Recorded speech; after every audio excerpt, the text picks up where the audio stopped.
నమస్కారం అండి. ఇవాళ మనం చేయబోతున్నాం పొట్లకాయ పెరుగు పచ్చడి. శుభ్రంగా పొట్లకాయని కడుక్కుని ఇలా సన్నగా రౌండ్గా ముక్కల కింద తరుక్కోవాలండి. ఇలా రౌండ్గా ముక్కల్లా తరుక్కోవాలి పొట్లకాయలు. ఇప్పుడు కావాల్సిన పదార్థాలు చెప్తాను రండి. పెరుగు 1/2 లీటర్ పెరుగు, ఇంగువ, 4 పచ్చిమిరపకాయలు, కొంత కరివేపాకు, ఆవాలు, మెంతులు, జీలకర్ర, ఎండుమిరపకాయలు. ఇంతేనండి వీటికి కావాల్సిన పదార్థాలు. పొట్లకాయ పెరుగు పచ్చడి ఎలా తయారు చేసుకోవాలో చూద్దాం. మన పొట్లకాయ ముక్కలు రౌండ్గా తరుక్కుని పొట్లకాయ ముక్కల్ని మనం చక్కగా ఉడకబెట్టుకోవాలన్నమాట. నేనైతే కుక్కర్లో ఉడకబెట్టుకుంటున్నాను. మంచి లేతగల కాయలు అయితే మామూలుగా కూడా ఉడకబెట్టుకోవచ్చండి. దాంట్లో చిటికెడు ఉప్పు అంటే కొంచెం ఉప్పు వేస్తే పొట్లకాయలు కొడుతుంది అనమాట, చెప్పదానం రాదు. అందుకని అందులో కొంచెం ఉప్పు వేసి కుక్కర్లో వేసి ఉడకబెట్టుకుంటాం. చూసారు కదండి ముక్కలు ఎంత చక్కగా ఉడికాయో. ఇలా మెత్తగా ఉడికిపోవాలన్నమాట.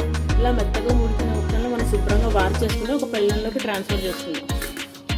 సరే ఇలా ట్రాన్స్ఫర్ చేసుకుని ఇలా చక్కగా ముక్కలను విడదీసుకోవాలన్నమాట. ఆరనిద్దాం. ఇప్పుడు ఇలా విడదీసుకున్న ముక్కలను మనం చక్కగా ఆరనిద్దాం. ఇవి ఆరిన తర్వాత ఏం చేయాలో అప్పుడు నేను చెప్తానండి. ఈ లోపల మనం పెరుగుంది కదా, దాన్ని తీసి ఒక బేసన్లోకి ట్రాన్స్ఫర్ చేసుకుందాం. మనం బాణీ పెట్టుకుని ఇందాక తీసిన పోపు వేయించుకుందాం. ఎందుకంటే పొట్లకాయ అది కొంచెం చల్లారాలండి. అది చల్లారిన తర్వాత చల్లారేలోపు మనం పోపు వేయించేసుకుందాం. పోపు కూడా వేయించి పక్కన పెట్టుకుంటే మంచిదండి. ఎందుకంటే వేడివేడి పోపు మజ్జిగలో పెరుగు పచ్చడి పైన వేసేస్తే విరిగిపోయినట్టుగా అయిపోతుంది అనమాట. కాస్త పోపు చల్లారిన తర్వాత వేసుకుంటేనే బాగుంటుంది. ఇదిగో చూసారా పోపు ఎంత చక్కగా వేగుతుందో. మీడియం ఫ్లేమ్ మీద మనం ఇందాక తీసుకున్న పోపుని వేయించుకోవాలండి.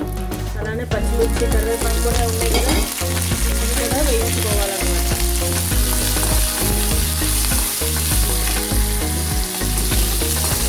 స్లోలో పెట్టుకోండి.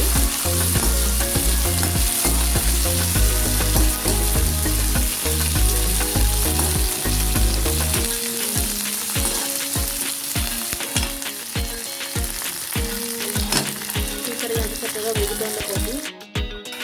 చూసారు కదండి పోపు ఎలా వేగుతుందో. వేగిపోయిందండి, ఆల్మోస్ట్ వేగిపోయినట్టే. చూసారా కరివేపాకు చక్కగా వేగాలి. ఇలా వేగిన పోపుని మనం లాస్ట్లో